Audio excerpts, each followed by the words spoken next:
عاجل يا رب بالسلامة. تحذير هام لجميع المغاربة. لنشاهد التفاصيل، ولكن قبل أن نبدأ اضغط إعجاب للفيديو واشترك في القناة وفعل الجرس ليصلك كل جديد.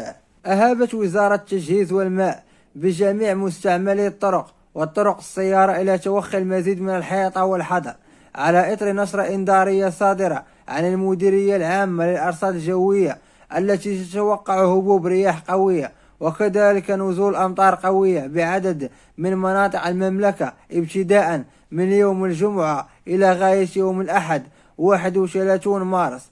وأوضحت الوزارة في بلاغ لها على أنه إثر النشرة الإنذارية الصادرة عن المديرية العامة للأرصاد الجوية التي تتوقع هبوب رياح قوية بعدد من مناطق المملكة المغربية وكذلك نزول أمطار قوية قد تصل مقاييسها إلى ما بين 90 و 130 ملم بأقاليم شفشاون وتطوان والعرائش والحسيمة وطنجة وأصيلة، وما بين 40 و 60 ملم بأقاليم وزان والفحص وأنجرة والمضيق والفنيدق والقنيطرة وشونات وتازة إلى غاية يوم الأحد 31 مارس 2024. فإن وزارة التجهيز والماء تهيب بجميع مستعملي الطرق والطرق السيارة إلى توخي المزيد من الحيطة والحذر نظرا لضعف الرؤية أو انعدامها في مثل هذه الأحوال الجوية.